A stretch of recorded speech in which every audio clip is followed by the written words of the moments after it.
Pantai ini sama seperti pantai Gunung Kidul yang lain. Iya Pak. Terdiri dari batu karang sebagai dasarnya. Kondisi seperti itu menyebabkan hampir semua biota di laut bisa hidup dengan baik.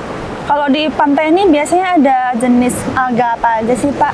Nah, alga salah satunya yang bisa hidup di pantai seperti ini. Tetapi jumlahnya melimpah. Banyak. Semua jenis alga ada. Alga hijau, alga coklat, alga merah ada.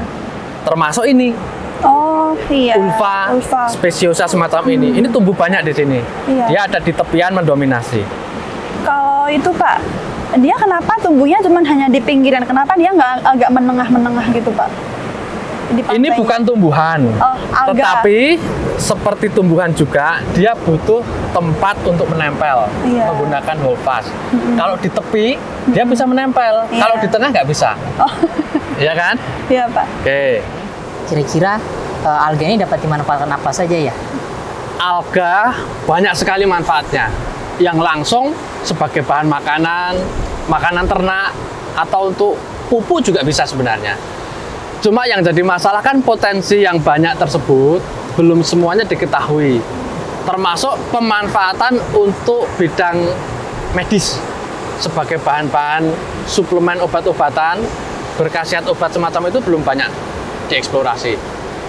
Saya kira ini potensi yang sangat luar biasa yang harus kita manfaatkan sebaik-baiknya untuk kepentingan kita bersama. Oke, saya kira cukup ya untuk penjelasan saya, pendampingan di lapangan ini. Silahkan nanti dilanjutkan sendiri untuk penelitiannya, tapi jangan terlalu ke tengah, cukup di tepi saja. Terus nanti kita ketemu lagi di titik kumpul. Sekarang saya mau ketemu dulu dengan ketua kelompok nelayan. Baik, gitu ya? Oke, silakan. Terima kasih Pak. Silakan yuk.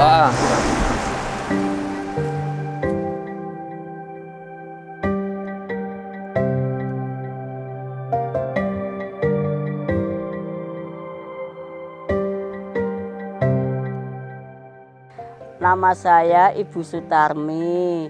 Saya jualan di Pantai Kukup sejak tahun 2003.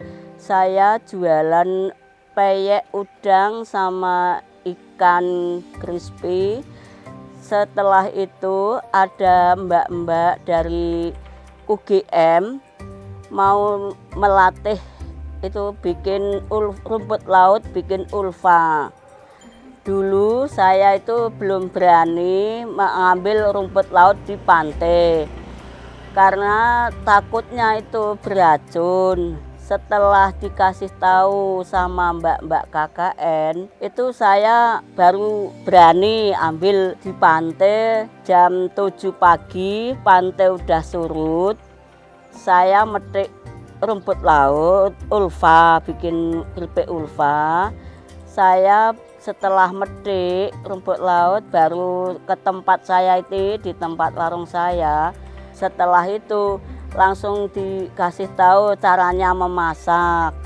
Kayak gini Bu, direbus, dicuci, baru dikasih tepung, baru dimasukkan ke minyak, baru diangkat bikin makanan enak.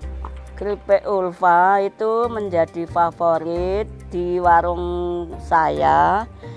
Pengunjung itu mau beli rumput laut itu bikin penasaran, enak apa enggak gitu. Ternyata rumput laut itu enak sekali. Dulu aku kan jualan peyek, udang, sama ikan. Setelah saya jualan itu, terus ada pengunjung dari UGM. Terus saya itu dikasih tahu cara mengolah rumput laut. Terus saya itu diajak ke pantai sama yang dari UGM itu. Terus ngambil rumput ulva itu, terus direbus, terus dijemur, terus direbus lagi, terus digoreng. Lama-lama itu bisa berkembang sampai sekarang itu saya jualnya rumput laut. Awalnya saya jualan rumput laut itu pengunjung itu ada yang takut mau makan, tapi saya suruh nyoba itu katanya enak gitu Mbak, jadi banyak yang suka. Saya tuh ambil dari luar ya rasanya sama, ambil di sini ya rasanya sama. Jadi banyak yang suka sekarang itu.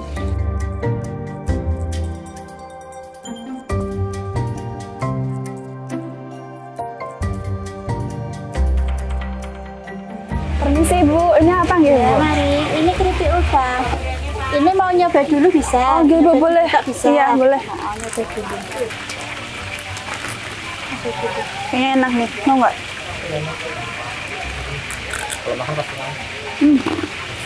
Enak lah Bu ya. Iya. Ini gimana sih Bu cara buatnya Bu? Itu caranya keripiknya itu kan rumput lautnya diambil dari pinggir pantai, langsung direbus dulu, habis direbus langsung dicuci, langsung itu digoreng pakai tepung, pakai kelapa, pakai telur, sama bumbu rempah-rempah gitu. Kelapanya biar dia tambah gurih ya Bu? Ya biar tambah gurih, tambah renyah. Kalau jemurnya berapa hari atau berapa minggu biasanya? Kalau ini 1 bulan nggak apa-apa. Oh, Soalnya kan udah di crispy, kalau ini kan udah di crispy jadi tahan lama. Bu aku mau beli semua dong, kayaknya enak deh buat oleh-oleh. Oh iya, Iya. saya bungkus dulu ya. Iya. Ini semuanya 30.000. Iya. Kalau misalkan mbaknya sekarang mau lihat panen ulfa, Oh iya. itu bisa. Sekarang lagi surut. Wah, Ya, mumpung banget ya Bu ya. mumpung banget lagi surut, bisa lihat kita. Nggih, ntar duluan nggih Bu. Sama-sama. Halo Bu. Terima kasih. Wih, asik sekali ini. Iya Pak. Ya, Baru Pak. makan apa? Lagi makan ulfa, Pak. Oh, ulfa. Iya, Pak. Enak ya? Iya emang Bu Pak. Enak, Pak. Ya, ya. Mau dicoba. Pak, maaf mau nanya, Pak. Ya, Kami penasaran tentang bagaimana sih nilai kandungan gizi dari keripik ulfa ini, Pak. ulfa bagus. Iya, Pak ya. Dia kaya serat. Bisa sampai 28%. Juga lemaknya juga rendah. Iya, Pak ya. Hanya 0,19% lah. Jadi sangat bagus untuk pencernaan. Jadi kalau memang kalian suka dengan ulfa, boleh, tidak membahayakan kesehatan, aman. Silahkan aja. Wah, ternyata nilai kandungan gizi keripik ulfa ini tinggi juga ya, teman-teman ya. Iya. Sayangnya memang agak susah dibudidayakan. Pak, mau nanya, kira-kira gimana ya cara budidaya ulfa ini? Teori bisa. Artinya sebagai biota dia bisa dibudidayakan, tetapi prakteknya susah. Karena alatnya mahal. Kemudian juga bahan-bahan yang lain diperlukan untuk pertumbuhannya jika tidak mesti tersedia. Dan orang-orang pasti mikirnya daripada budidaya mending langsung ambil di amanah. Ini hubungannya memang dengan kerentanan dari ulfa ini terhadap eksploitasi. Nah, ini yang perlu diwaspadai. Artinya jangan sampai masyarakat memanfaatkan ulfa ini secara berlebihan agar tidak habis. Karena yang namanya berlebihan ya pasti daya dukungnya akan berkurang. Pertumbuhannya dia juga kalah dengan pemanfaatan secara masif oleh masyarakat. Jadi perlu kalian sebagai mahasiswa nanti berinteraksi dengan masyarakat, bagaimana mereka bisa memanfaatkan ulfa dengan baik tetapi tidak mengeksploitasinya secara berlebihan. Oh, begitu Pak ya. Terima kasih Iya. Pak ya. Oke, baik, berarti sudah selesai ya Sudah Pak. pekerjaan di lapangan ini. Saya kira cukup, kita bisa mulai berkemas-kemas. Oke, Terima kasih Pak. yuk, sama-sama.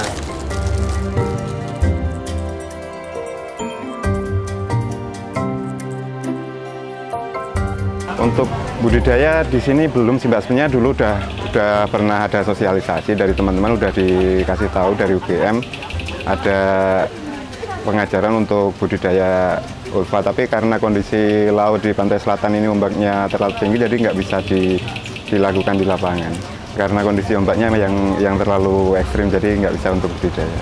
Ya untuk di SDM-nya memang belum Mbak, jadi masih perlu untuk mungkin diadakan pelatihan sama mungkin didukung dengan alat yang diperlukan. Kalau untuk penjadwalan nggak ada sih Mbak, jadi karena nanti kalau pas surut aja itu semuanya bisa ngambil, jadi nggak ada kayak kelompok untuk itu nggak ada. Yang namanya orang banyak kan kadang nggak tahu mungkin itu akibatnya seperti apa, karena kadang pengambilannya sampai baru tumbuh itu aja udah diambil biasa, karena itu memang tumbuhnya kan musiman, jadi nggak tiap bulan ada, jadi kadang karena untuk stok jadi ngambilnya terlalu ekstrim.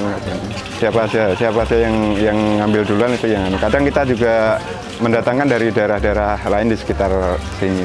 Dari daerah lain itu dikeringkan dulu, nanti disimpan dalam kondisi kering.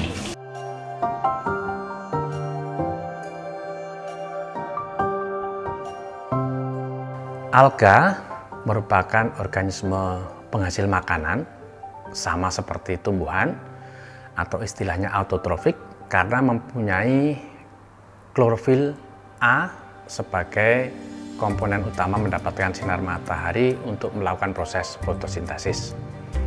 Berdasarkan ukurannya, ada yang berukuran mikro maupun makro, sehingga diberi istilah alga mikroskopik dan makroskopik.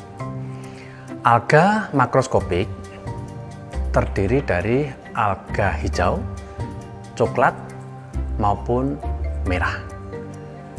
Dengan istilah terminologi secara taksonomi, alga hijau itu disebut sebagai Chlorophyceae, alga coklat itu Phaeophyceae, alga merah itu Rhodophyceae. Salah satu alga hijau yang akhir-akhir ini cukup dikenal oleh masyarakat adalah ulva atau selada laut, karena memang makroalga ini tinggalnya di laut. Bisa ditemukan di perairan pantai dengan dasar batu karang dan tumbuhnya cenderung lebih ke arah daratan atau lebih ke pinggir, atau dengan kata lain lebih mudah ditemukan oleh masyarakat. Alga, termasuk makroalga laut ini, termasuk si ulva ini, merupakan organisme yang berperan sangat penting sebagai produsen primer untuk sistem jaring-jaring makanan maupun rantai makanan kehidupan organisme, sehingga dia sangat berperan penting dalam kehidupan di ekosistem laut. Tetapi pada kenyataannya masyarakat ataupun penduduk juga memanfaatkan tumbuhan ini untuk kepentingan manusia. Pertentangan ini yang harus kita perhatikan agar kita betul-betul bisa mendapatkan manfaat yang sebaik-baiknya dari makroalga ini, tetapi keberadaan makroalga ini di habitat aslinya tidak terganggu, atau bahkan kalau kita tidak betul-betul hati-hati, bisa jadi ulva ataupun makroalga yang lain hilang dari kehidupan aslinya. Oleh karena itu, saya mengajak kepada penduduk yang memanfaatkan makroalga laut ini agar selalu mengingat bahwa walaupun secara teori ini bisa dibudidayakan, tetapi prakteknya mahal dan cenderung rumit, sehingga mungkin lebih mudah mengambilnya langsung di alam. Oleh karena itu, kita harus betul-betul mempertahankan agar makroalga ini tetap ada di alam dan lestari untuk seterusnya.